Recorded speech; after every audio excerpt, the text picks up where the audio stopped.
ஓம் விக்னேஸ்வரா போற்றி, ஓம் நாக்கரன் அருளை போற்றி. துலாம் ராசி நேயர்களுக்கு வணக்கம். துலாம் ராசி காலப்புரட்சி சக்கரத்தின் 7ஆம் இடம், சித்திரை, சுவாதி, விசாகம் நட்சத்திரம் அடங்கிய ராசி மண்டலம். இந்த வீடியோ பதிவில் ஒரு முக்கியமான தகவல் சொல்கிறேன், அதை மட்டும் செய்யுங்க. பணப்பிரச்சனை இருக்காது. பணம் பல வகையில் வரும், பொண்ணும் பொருளும் சேர்ந்து வரும். என்ன சார் அப்படின்னா, புத்து மண், ராகு பகவானுடைய அம்சம், ராகு கேதுகளுடைய அம்சம். ராசிக்கு 5ஆம் இடத்துல ராகு இருக்கிறாரு. குரு பார்வையில் இருந்தாலும் ஓரளவு சுபத்துவமாக தான் இருக்கிறார் இப்போதைக்கு. இருப்பினும் அவர் நிறைய கிரகங்களை பிடிச்சி வச்சுருக்கிறாரு. சூரியன், புதன், சுக்கிரனை பிடிச்சி வச்சுருக்கிறாரு, செவ்வாயும் பிடிச்சி வச்சுருக்கிறாரு. ஸோ கொஞ்சம் டிஸ்டர்பன்ஸ் இருக்க தான் செய்து, இல்லைன்னு சொல்ல முடியாது. இந்த காலகட்டத்தில் என்ன சார் செய்யலாம் அப்படின்னோம்னா, இந்த காலகட்டத்தில் நான் சொல்கிற ஒரு காரியத்தை பண்ணுங்கள். இது ஒரு தாந்திரிக பரிகாரம், வீட்டில் நமக்கு நாமளே செய்கிறது. அடுத்து ராகு ராசிக்கு 4ஆம் இடத்துக்கு வந்துடுவார். கேது 10ஆம் இடத்துக்கு போயிடுவார். கேது 10ஆம் இடத்துக்கு போகிறது நல்லது. அடுத்து ராகு பயிற்சி 4ஆம் இடத்துக்கு வரும். 4ஆம் இடத்துக்கு சுகஸ்தானத்துக்கு வரதுனால உடல்நல பாதிப்பு கொஞ்சம் இருக்கும், சுகம் கெட்டு போகும். அதனால் இப்போயே நம்ம அதை செஞ்சு வச்சுட்டோம்னா பிற்காலம் நல்லாயிருக்கும். அடுத்து வருகின்ற ஒரு 3 வருஷம் நல்ல விதமாக பார்க்கப்படுகிறது. ஓகே நேயர்களே, என்ன சார் செய்யணும் அப்படின்னா, இப்போ ஜனன ஜாதகத்தில் ராகு பகவான் கெட்டு போனவர்கள் இதை செய்யலாம். குறிப்பாக சுவாதி நட்சத்திரத்தில் பிறந்தவங்க செஞ்சு ஆகணும். ஏன்னா சுவாதி ராகுவின் நட்சத்திரம். அதுபோல் ஜனன ஜாதகத்தில் உங்கள் ராசி கட்டத்தில் லக்கணம் அல்லது ராசிக்கு ராகு பகவான், ராகு கேதுகள் 2, 4, 7, 8, 12 இருக்கக்கூடாது. அது ராகு எந்த வீட்டில் இருக்கிறாரோ அவருக்கு 7ஆம் வீட்டில் கேது இருப்பார். இப்போ ராகு 2ல் இருந்தார்னா கேது 8ல் இருப்பார். சரியா, எதிர் வீட்டில் இருப்பார். ஸோ எந்த கிரகங்களுமே ராசிக்கு 2, 4, 7, 8, 12 இருக்கக்கூடாது. குறிப்பாக ராகு இருக்கக்கூடாது.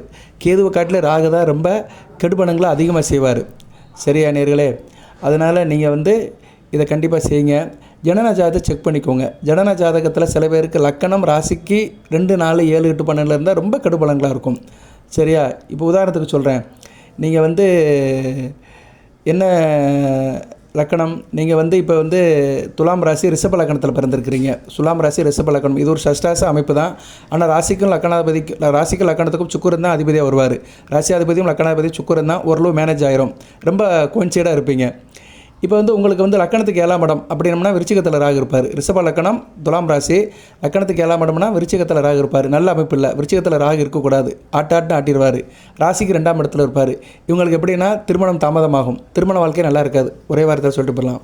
ஏன்னா 2ஆம் இடம் லக்கணத்துக்கு 7ஆம் இடம், ராசிக்கு 2ஆம் இடம்.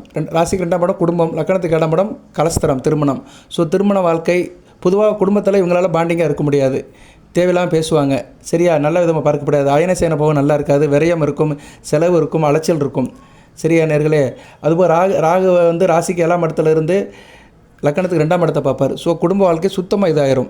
யாரோ ஒருத்தருக்கு இப்படி இருக்கும். இந்த வீடியோ கேட்குறவங்களுக்கு யாரோ ஒருத்தருக்கு இந்த ராகு இந்த அமைப்பில் இருந்தாருன்னா அவங்களுக்கு குடும்ப வாழ்க்கை நல்லா இருக்காது. கடன் வாங்கி குடும்பத்தை நடத்துவாங்க. ஸோ இப்படி நிறைய சொல்லிட்டு போகலாம். எதுக்கு சொல்ல வரேன்னா, அவர் ராசி லக்கணத்துக்குமே 2, 4, 7, 8, 12 இருந்துட்டாருன்னா கெடு பணங்களை சாஸ்தியாக கொடுப்பாரு. சரியா, அதுபோக சில பேருக்கு ராகு திசை வராது, மேக்ஸிமம் வராது. சித்திரை நட்சத்திரத்துக்கு கொஞ்சம் வயசில் முடிஞ்சிடும். சுவாதி ராகு திசையில் தான் பிறப்பீங்க, விசாகத்துக்கு வரப்போகிறது கிடையாது. இருப்பினும் மற்ற திசையில் ராகு தன்னோட ஆதிக்கத்தை காட்டுவார். இப்போ உங்களுக்கு புதன் திசை நடக்குன்னு வச்சுக்கிறோமே, புதன் திசை நடக்குன்னா புதனுக்கு கேந்திரமாக ராகு இருந்தாருன்னா கண்டிப்பாக தன்னோட கான்ட்ரிபியூஷனை கொடுப்பாரு. அதுபோக புதன் இருக்கிற வீட்டுக்கு ராகு சம்மந்தப்பட்டாலும் அவர் தன்னுடைய இதை கொடுப்பாரு. இப்போ புதன் ஒரு வீட்டில் இருக்கிறாரு, ராகு சாரத்தில் இருக்கிறாரு. புதன் உங்கள் ராசிக்கு மிதுனத்தில் இருக்கிறாரு. சரியா, தசை நடத்துது, உங்களுக்கு புதன் திசை நடக்குது. இப்போ சுவாதி நட்சத்திரத்தை பிறந்தவங்களுக்கு புதன் திசை நடக்கும். புதன் திசை நடக்குது. புதன் ராகு சாரம் வாங்கியிருக்கிறாருன்னா கண்டிப்பாக ராகுடைய தாக்கம் இருக்கும். ராகு எந்த வீட்டில் இருக்கிறாரோ அந்த ஆதிபத்தியத்தை எடுத்து செய்வார். ஸோ இதெல்லாம் ஜோதிடத்தில் உள்ள ஒரு சமாச்சாரங்கள், அதுக்குள்ளே ரொம்ப போக வேண்டாம். எப்படியோ ராகு தசை நடத்துகிறாரோ இல்லையோ, மற்ற தசாநாதன் கூட சம்மந்தப்பட்டாலுமே தன்னுடைய கான்ட்ரிபியூஷனை கொடுப்பார், தன்னுடைய பங்களிப்பை கொடுப்பார். நமக்கு தெரியாது. நம்ம நினைப்போம், என்னடா ராகு திசை நமக்கு இல்லையே, அப்புறம் எதுக்கு நம்ம கஷ்டப்பட்டுருக்கோம் அப்படின்னு நினச்சோம்னா, நல்ல ஒரு ஜோசியர் வாங்கி பார்த்தாருன்னா சொல்லிடுவார். அந்த தசாநாதன் எந்த தசை நடக்குதோ அந்த தசாநாதன் ராகு கேந்திரமாக இருப்பார், இல்லைன்னா ராகு சாரத்தில் இருப்பார், இல்லைன்னா அந்த ராகுக்கு வீடு கொடுத்த கிரகத்தில் ஒரு வீட்டில் இருப்பார். சரியா, இப்போ ராகு மிதுனத்தில் இருக்காருன்னு வச்சுக்கோங்க. மிதுனத்துக்கு வீடு கொடுத்தது யார்? புதனுடைய வீட்டில் கன்னியில் இன்னொரு வீட்டில் இவர் இருப்பார். யார்? புதன் இருப்பார். தான் சொந்த வீட்டில் இருந்தாலுமே அவருக்கு இன்னொரு வீட்டில் ராகு இருக்கிறனால அந்த எஃபெக்ட் இருக்கும். கண்டிப்பாக கேந்திரம் வந்துருச்சு பார்த்தீங்களா? ஏன்னா மிதுனத்துக்கு 4ஆம் இடம் கன்னி, கரெக்டாக கேந்திரம் வந்துருச்சு. கேந்திரம்னா என்ன? 4ஆம் இடம், 4, 7, 10 இதெல்லாம் ஜோதிடரோட உள்ள வார்த்தைகள். கேந்திரம், கோணம்கள்லாம் ஜோதிடத்தில் சொல்கிற வார்த்தைகள். ஓகே, எப்படி இருந்தாலும் ராகு சில பேருக்கு மறைமுகமாக தன்னோட தாக்குதலை கொடுப்பாரு. ரைட் நேர்களே, இதில் எதுக்கு சொல்ல வந்தேன்னா, இவ்வளோ நேரம் சொல்ல வந்தேன்னா, இதெல்லாம் பிரச்சனை இருக்குதுன்னு அர்த்தம். இந்த பிரச்சனையெல்லாம் உங்களுக்கு தெரியாது. இப்படி இருக்கிறவங்களுக்கு வாழ்க்கையில் கஷ்டப்பட்டுகிட்டே இருப்பாங்க. சரியா, ஜாதகத்தை பார்த்தா தான் தெரியும். இவங்க என்ன சார் செய்யலாம் அப்படின்னா, இவங்க புத்து மண்ணை எடுத்து வழிபாடு பண்ணணும். புத்து மண் நம்ம ஊரில் இருக்கும், சில இடத்துல கோயிலே கிடைக்கும், சில இடத்துல வந்து ஓரமான இடத்துல இருக்கும், மரத்தில் கரையாம்புத்து கட்டியிருக்கும், இல்லைனா மரத்துக்கு அடியில் கட்டியிருக்கிறோம். ஒதுக்கு போன மாதிரி இடத்துல புத்து இருக்கும், செடி கொடிக்கு பக்கத்தில் புத்து மண் இருக்கும். நம்ம பார்ப்போம், தெருவில் பார்ப்போம், இல்லைனா ஒதுக்குப்புறமான இடம் இது மாதிரி இடத்துல புத்து இருக்கும். சில புத்தில் வந்து பாம்பு இருக்கும், சில இடத்துல புத்தில் பாம்பு இருக்காது, ஊர்வனைகள் இருக்கும். இந்த ஓனானுங்க நான் ஏதாவது போய் உட்காந்துருக்கோம் உழுக்க. ஸோ நீங்கள் புத்து மண்ணை கொஞ்சம் எடுக்கணும்.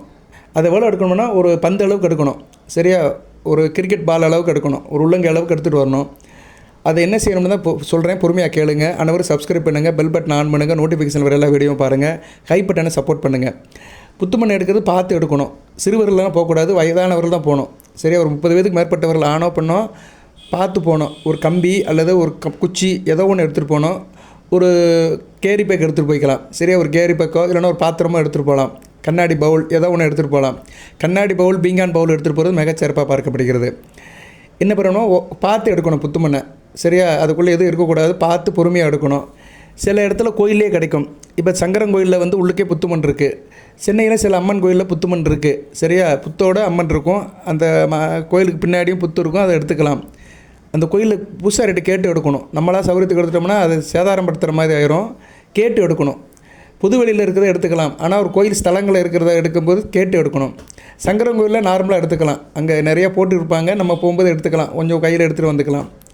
ரைட் நேர்களே, புத்து மண் வந்து கொஞ்சம் ரொம்ப நைஸாக இருக்கும். சரியா, நல்லா ரொம்ப நைஸாக இருக்கும். ஏன்னா கரையான் கட்டுறதுனால ரொம்ப நைஸாக தான் இருக்கும். அதை ஓரளவு எடுத்துகிட்டு வந்துடுங்க, ஒரு உருண்டை பிடிக்கிற அளவுக்கு. சரியா, ஒரு எலுமிச்சம்பழம் சைஸுக்கு எடுத்துகிட்டு வந்துட்டிங்கன்னா மிகச்சிறப்பாக பார்க்கப்படுகிறது. குறைஞ்சது எலுமிச்சம்பழம் சைஸ், பெருசாக வந்து பார்த்தோம்னா ஒரு டென்னிஸ் பால் அளவுக்கு, ஒரு கிரிக்கெட் பால் அளவுக்கு எடுத்துகிட்டு வந்துட்டிங்கன்னா நல்லாயிருக்கும்.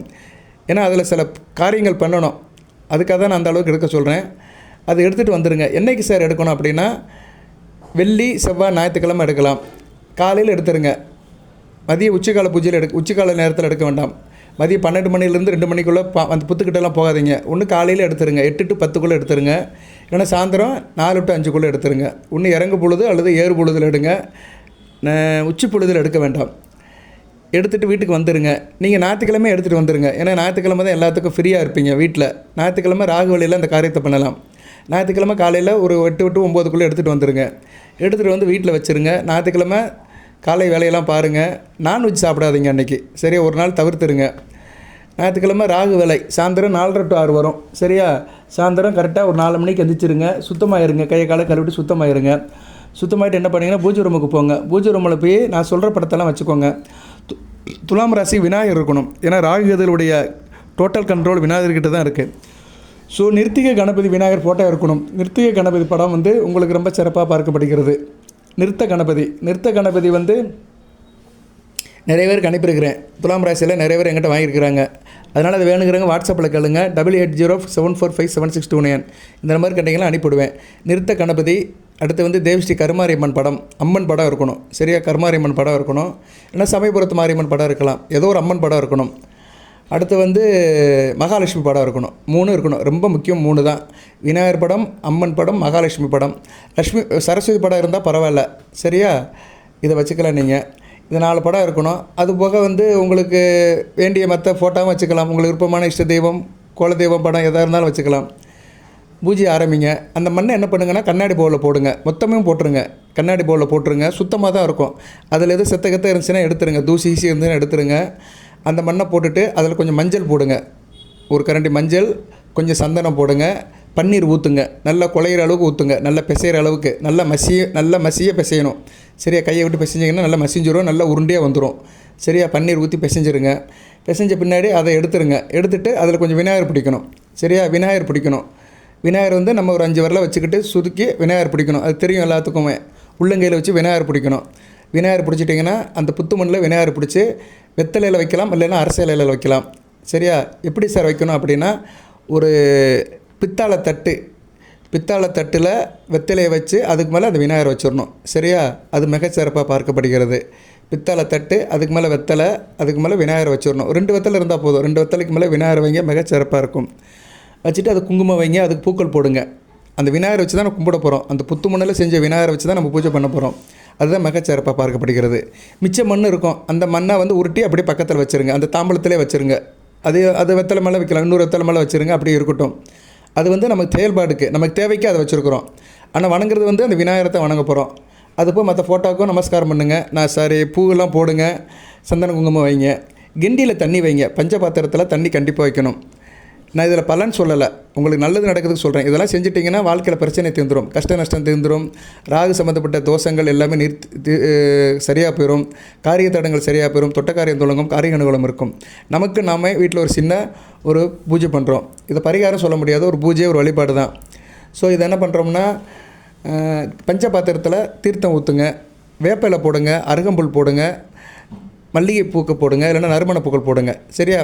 3 போட்டால் போதும். வேப்பிலை, அருகம்புல், மல்லிகைப்பூக்கள் அல்லது முல்லைப்பூக்கள், செந்தாமரை இதழ்கள், ஏதோ ஒரு நறுமண பூக்கள் போடுங்க. அதில் கொஞ்சம் மஞ்சள் போடுங்க, சந்தனம் போடுங்க, குங்குமம் போடுங்க. சரியா? போதும். வாய்ப்பு இருந்துச்சுன்னா ஒரு சொட்டு பால் ஊற்றுங்க. சரியா? ஒரு சொட்டு பால் ஊற்றுனீங்கன்னா மிகச்சிறப்பாக இருக்கும். ஏன்னா புத்து மண்ணிலேருந்து எடுத்து வந்திருக்கோம் பார்த்தீங்களா, பாலை அந்த பஞ்சாச்சாரத்தில் ஒரு சொட்டு ஊற்றணும். இப்போ நீங்கள் பூஜை ஆரம்பிக்க போகிறீங்க. 4:30 to 6 ஞாயிற்றுக்கிழமை. சரியா? பூஜைக்கு படையல் வைக்கணும். கண்டிப்பாக படையல் வைக்கணும். அது என்ன சார் வைக்கலாம் அப்படின்னா, பசும்பாலை சூடு பண்ணி ஆற வச்சுருங்க, நாட்டு சக்கரை வச்சுருங்க, போதும். சரியா? நல்ல விதமாக பார்க்கப்படுகிறது. இப்போ இந்த கண்ணாடி பவுலில் அந்த மண்ணை பிசைறீங்க பார்த்தீங்களா, அதிலே ஒரு யோகம் வந்துடும். கண்ணாடி பவுலுங்கிறது சுக்கிரன், மண் செவ்வாய். ஏன்னா மண் பூமிகாரகன், செவ்வாயோட அணுக்கரத்துலேருந்து வருது. எந்த மண்ணாக இருந்தாலும் பூமியிலேருந்து தான் வரும் அந்த மண். சரி, அது செவ்வாயோட அணுக்கிரகம். ஸோ பிருகுமங்கல யோகம் உங்களுக்கு உடனே வந்துடும். பிருகுமங்கல யோகமும் அதில் நீங்கள் மஞ்சள், சந்தனம், பன்னீர் ஊற்றுறதுனால அதில் என்னென்ன கிரகம் சேரும்? சுக்கிரன், செவ்வாய், குரு, இந்த 3 கிரகங்களுமே சேர்ந்துடும். சுக்கிரன், செவ்வாய், குரு, இது 3 பேர் சேர்ந்து பிருகுமங்கல யோகம், குருமங்கல யோகம், இந்த 2 யோகமும் பரிபூர்ணமாக கிடச்சிரும். அந்த விநாயகரை பிடிக்கும்போதே இந்த யோகம் உங்களுக்கு கையில் கிடச்சிரும். உங்கள் கையாலேயே அந்த யோகத்தை நீங்கள் உருவாக்கிடுவீங்க. சரியா? ரொம்ப அற்புதமாக பார்க்கப்படுகிறது. கிரகங்கள் இப்படித்தாங்க உருவாகும். கிரகங்கள் உருவாகணும்னா சில காரியங்களை நம்ம செய்யணும். சரியா? சில காரியங்கள் சம்மந்தப்பட்ட விஷயங்களை செய்யும்போது நல்லாயிருக்கும். சில காரியங்களத்தில் தான் கிரகங்களுடைய சேர்க்கை இருக்குது. ஏன்னா ஒவ்வொரு பொருளுமே கிரகங்கள் சேர்க்கை இருக்குங்க. இப்போ நீங்கள் இட்லி சாப்பிட்றேன்னு வச்சுக்கோங்களேன், அதில் சந்திரனும் இருக்கார், ராகுவும் இருக்கிறாரு.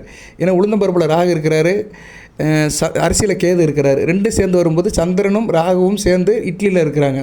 ஸோ அதை சாப்பிட்றதுனால நமக்கு சில தோஷங்கள் தீர்ந்து போயிடும். சரியா? ராகு பசியை உண்டாக்குவார், சந்திரன் பசியை அடக்குவார். ராகுனாலே ஒரு பசியை உண்டாக்குவார். அது உடற்பசியாக இருக்கட்டும், வயிற்று பசியாக இருக்கட்டும், ஏதோ ஒரு தீராத ஒரு இதை கொண்டு வருவார். ஒரு மோகத்தை உண்டாக்குவார், உடம்புல ஒரு ஃபயரை கொண்டு வருவார். அதை தீர்க்கிறவர் யார்? சந்திரன். ஸோ இப்படித்தான் கிரகங்கள், நம்ம சாப்பிட்ற பொருட்கள், நம்மளை சுற்றி உள்ள காரியங்கள் எல்லாத்துலேயும் கிரகங்களுடைய தாக்கம் இருக்குது. இதை பற்றி சொன்னோம்னா பெரிய சப்ஜெக்ட் சொல்லிக்கிட்டே போகலாம். ஒரு மனிதனுடைய ஒவ்வொரு அசைவிலுமே கிரகங்களுடைய தாக்கம் இருக்குது. சரி நேயர்களே, அது ஒரு பக்கம் இருந்தாலுமே அந்த மண் பேசுகிறதுல 2 யோகம், பிருகுமங்கல யோகம், குருமங்கல யோகம். ரைட்டு, படையில் வச்சுட்டீங்க, பூஜை ஏற்பாடு பண்ணிட்டீங்க. இப்போ பூஜையை பண்ண போகிறீங்க. பூஜை பண்ணுங்கள். முதல் விநாயகரோட மந்திரத்தை சொல்லுங்கள். விநாயகர் மந்திரத்தை சொல்லுங்கள். சர்ப்ப விநாயகரை போற்றின்னு 18 தடவை சொல்லுங்கள். விநாயகர் மந்திரம் எல்லாத்துக்கும் தெரியும். உங்களுக்கு தெரிஞ்ச மந்திரத்தை சொல்லுங்கள். நான் எதுவும் அதை ஃபோர்ஸ் பண்ணலை. சர்ப்ப விநாயகரை போற்றின்னு 18 தடவை சொல்லுங்கள். அடுத்து தேவிஸ்ரீ கருமாரியம்மன் மந்திரத்தை சொல்லுங்கள். கருமாரியை கும்பிடுங்க. சரியா? தாயை போட்டி, கருமாரியை போட்டி, சந்தனமாரியை போட்டி, முத்துமாரியை போட்டி, இருக்கங்குடு மாரியை போட்டி, வாழவந்த மாரியம்மனை போட்டி, சமயபுரத்து மாரியம்மனை போட்டி, விகழ்ந்தம்மனை போட்டி, வண்டியூர் தப்பக்குளத்து மாரியம்மனை போட்டி, பச்சைமரத்து மாரியம்மனை போட்டி, செல்லத்தம்மனை போட்டி, கண்ணுடனே கண்ணத்தலனையை போற்றி அப்படின்னு சொல்லுங்கள். உஜ்ஜினி மகாலே, கல்கத்தா காலே, நாகாலே அம்மனே சொல்லுங்கள். உங்கள் ஊரில் உள்ள அம்மன் பேரை சொல்லுங்கள். இந்த இடத்துல உங்கள் ஊரில் உள்ள அம்மன் பேரை சொல்லுங்கள். அதுபோல் இந்நேரம் வீடியோ கேட்குறவங்க உங்கள் ஊரில் பிரசித்தி பெற்ற அம்மன் பேரை டைப் பண்ணுங்கள், டெக்ஸ்ட் பண்ணுங்கள், கமெண்ட் பாக்ஸில் போய் டெக்ஸ்ட் பண்ணுங்கள். அது ரொம்ப முக்கியம். ஏன்னா உங்கள் ஊரில் சில அம்மன்கள் இருக்கும், அதுக்கு சில அருமை பெருமைகள் இருக்கும். இப்போ உதாரணத்துக்கு நீங்கள் சங்கரன் கோயிலில் இருக்கிறீங்க, அங்கே கோமதி மண் இருக்குது, புத்துமண் கோயிலில் இருக்குது, அங்கே ஆடி தபசு சிறப்பாக நடக்கும். அந்த தகவலை தெரியப்படுத்துங்க. ஏன்னா உங்கள் ஊரில் இருக்கிற சில ஆலயத்தில் இருக்கிற அம்மனுடைய அருமை பெருமைகளை சொல்லி அந்த ஆலயத்திலுடைய திருவாக்களை தெரியப்படுத்துங்க. அது எல்லாத்துக்கும் தெரியட்டும். இந்த பிரபஞ்சத்தில், இந்த பூமியில் பார்க்குற இந்த வீடியோ பார்க்குற அனைவருக்கும் தெரியட்டும். நீங்கள் இப்போ சங்கரங்கோயிலில் இருக்கிறீங்கன்னா ஒருத்தர் சைனாவில் இருப்பார், இல்லைன்னா சிங்கப்பூரில் இருப்பார், அவருக்கு தெரியட்டுமே. உங்கள் கோயிலில் இருக்கிற ஆடி தபசு அன்றைக்கி நடக்கிற அந்த கோமதி அம்மன், ஆவடை பார்வதியுடைய அந்த அருமை பெருமைகள், மகிமைகள், அந்த அம்மனுடைய பெருமைகள், சக்திகள் அனைவருக்கும் தெரியட்டும். தெரிந்தவர்களுக்கு ஈஸியாக இருக்கட்டும், தெரியாதவர்களுக்கு அது ஒரு செய்தியாக இருக்கட்டும். சரியா? தெரியப்படுத்துங்க. இப்படி ஒவ்வொரு ஊர்லேயும் ஒரு அருமை பெருமை இருக்குது. மதுரைனா மீனாட்சி அம்மன், மீனாட்சி அம்மனுக்கு நிறைய திருவிழா நடக்கும். சிதம்பரத்தில் சிவகாமி அம்மன், காஞ்சியில் காமாட்சி அம்மன், திருவேற்காடில் கருமாரி அம்மன், மாங்காடில் மாரியம்மன். சரியா? இப்படி நிறைய இருக்குது. ஸோ இந்த வீடியோ கேட்குற ஆண்களாக இருந்தாலும் சரி, பெண்களாக இருந்தாலும் சரி, ஆன்மீகவாதியாக இருந்தாலும் சரி, உங்கள் கோயிலில், உங்கள் ஊரில் உள்ள அம்மனுடைய சிறப்புகளை சொல்லுங்கள். மேல்மருவத்தில் இருக்கிறீங்கன்னா எங்கள் அம்மா இருக்கா ஆதிபராசக்தி, சுயம்பு வடிவாக இருக்கா. அகிலாண்டு கோடி பிரம்மாண்ட நாயகி ஆதிபராசக்தி அங்கே சுயம்பு சித்தர் வடிவத்தில் இருக்கா. அதை சொல்லுங்கள். சரியா? சொல்ல சொல்ல உங்களுக்கு சிறப்பு தான். ஒரு தடவை சொல்லதை காட்டிலையும் ஒரு தடவை டெக்ஸ்ட் பண்ணுறது 1000 புண்ணியத்தை தரும். அம்மா நாமத்தை சொல்லுங்கள். மகாலட்சுமி மந்திரத்தை சொல்லுங்கள். எந்த மந்திரம் சொன்னாலும் மகாலட்சுமி மந்திரம் சொல்கிறது மிகச்சிறப்பாக இருக்கும். ஏன்னா மகாலட்சுமி தான் உங்களுக்கு சகல ஐஸ்வர்யத்தையும் அஷ்டலட்சுமியத்தையும் கொடுக்குறவ. ஸோ இந்த மகாலட்சுமி மந்திரத்தை சொல்லுங்கள், சிறப்பாக இருக்கும். மகாலட்சுமி மந்திரம் வேணுங்கிற என்கிட்ட வாங்கிக்கோங்க. நமஸ்தே செல்வ ரூபிணியே, நமஸ்தே கமலவாசினியே, நமஸ்தே தனப்பிராப்தி நித்தியமே சதுர்பதுமே சதா. அந்த மந்திரம் இருக்குது. அந்த மந்திரத்தை என்கிட்ட நீங்கள் வாங்கிக்கலாம். சரியா? சமஸ்கிருதத்தில் இருக்கிறவங்க தமிழ்லேயே சொல்லுங்கள். அஷ்டலட்சுமி தாயே போட்டி, ஆதிலட்சுமி தாயே போட்டி, தனலட்சுமி தாயே போட்டி, தானியலட்சுமி தாயே போட்டி அப்படின்னு உங்களுக்கு தெரிஞ்சதை சொல்லுங்கள். நல்ல விதமாக பார்க்கப்படுகிறது. சரியா நேர்களே? அந்த மந்திரத்தை வேணால் திருப்பி ஒரு தடவை சொல்கிறேன். நமஸ்தே செல்வ ரூபிணியே, நமஸ்தே கமலவாசினி, தேகமை தனப்பிராப்தி நித்தியம் சித்திரப்பதுமே சதா. இதுக்கு சொல்ல வரேன்னா துலாம் ராசிக்கு இந்த மந்திரம் ரொம்ப முக்கியம். சரியா? துலாம் ராசிக்கு உங்கள் ராசிநாதன் சுக்கிரனுக்கு அதிதேவதை மகாலட்சுமி தான். ஸோ இந்த மந்திரத்தை சொல்கிறதுனால மிகச்சிறப்பாக பார்க்கப்படுகிறது. பூஜையை முடிங்க. உங்கள் வேண்டுதலாம் சொல்லுங்கள், உங்கள் கஷ்டத்தெல்லாம் சொல்லுங்கள். கஷ்டம் உங்களுக்கு என்ன பிரச்சனை அதெல்லாம் சொல்லுங்கள். மனமுருகி வேண்டுங்க, நமஸ்காரம் பண்ணுங்கள், பத்தி காட்டுங்க, சூடம் காட்டுங்க, அனைத்து வேலையும் முடிங்க. சிறப்பாக இருக்கும்.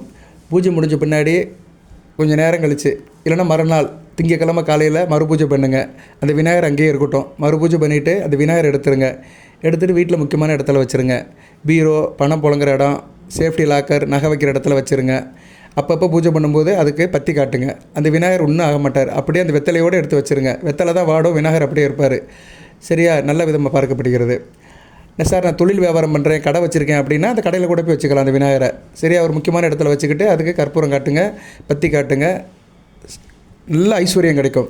சரியா? தோஷமெல்லாம் நீங்கள் எந்த தோஷம் இருந்தாலும் சரி, அந்த தோஷமெல்லாம் நீங்கள் கண் திருஷ்டி, தோஷம், பில்லி, சூனியம், ஏவல், என்ன ஒரு திருஷ்டி இருந்தாலும் சரி எல்லாம் சரியாக போய் உங்களுக்கு நல்ல ஒரு வழியை காட்டும், நல்ல ஒரு யோகத்தை கொடுக்கும். மிச்ச மண் இருக்குல்ல, நம்ம பிள்ளையார் பிடிச்சப்போ மிச்ச மண் இருக்குது பார்த்தீங்களா, அதை மறுநாள் எடுக்கிறீங்க. நல்லா உணர்ந்து போயிடும், நல்லா காஞ்சிரும், நல்ல ஒரு மஞ்சள் கலரில் உருண்டையாக இருக்கும். அந்த மண்ணை என்ன பண்ணுங்கன்னா தூளாக்கிடுங்க. அப்படியே சரியா? தூளாக்கிடுங்க. ஓம் சிவாய நமக சொல்லிட்டு தூளாக்கிடுங்க. தூளாக்கிட்டு அதை மஞ்சள் துணி அல்லது சிவப்பு துணியில் கட்டுங்க. இல்லைனா மஞ்சள் பேப்பர், சிவப்பு பேப்பரில் கட்டுங்க. 2 கலர் தான், மஞ்சள் அல்லது சிவப்பு துணி அல்லது பேப்பரில் கட்டி பொட்டணமாக வச்சுக்கோங்க. அதை பூஜை அறையிலே வச்சுக்கோங்க. பூஜை அறையிலே வச்சுட்டு என்ன பண்ணோம்னா, இப்போ தான் அந்த வீடியோவுக்கு முக்கியமான இடத்துக்கு வந்திருக்கிறோம். அதை நீங்கள் தினமும் பூசிக்கலாம். நீங்கள் ஒரு காரியமாக வெளியே போகிறீங்கன்னா அதை எடுத்து நெத்தியில் பூசிக்கலாம். ஓம் ஆதிபராசக்தி அன்னையே போற்றி, தேவி கருமாரியம்மனே போற்றி அப்படின்னு மனசில் நினச்சிக்கிட்டு அது நெத்தியில் பூசிட்டு போனீங்கன்னா மிகச்சிறப்பாக இருக்கும். சரியா? காரிய அனுகூலமாகும், காரிய தடை நீங்கும், தொட்ட காரியம் தொழுங்க, காரிய அனுகூலம் இருக்கும். நம்ம தினமும் விபூதி பூசுகிறோம், குங்குமம் பூசுகிறோம், சந்தனம் பூசுகிறோம்.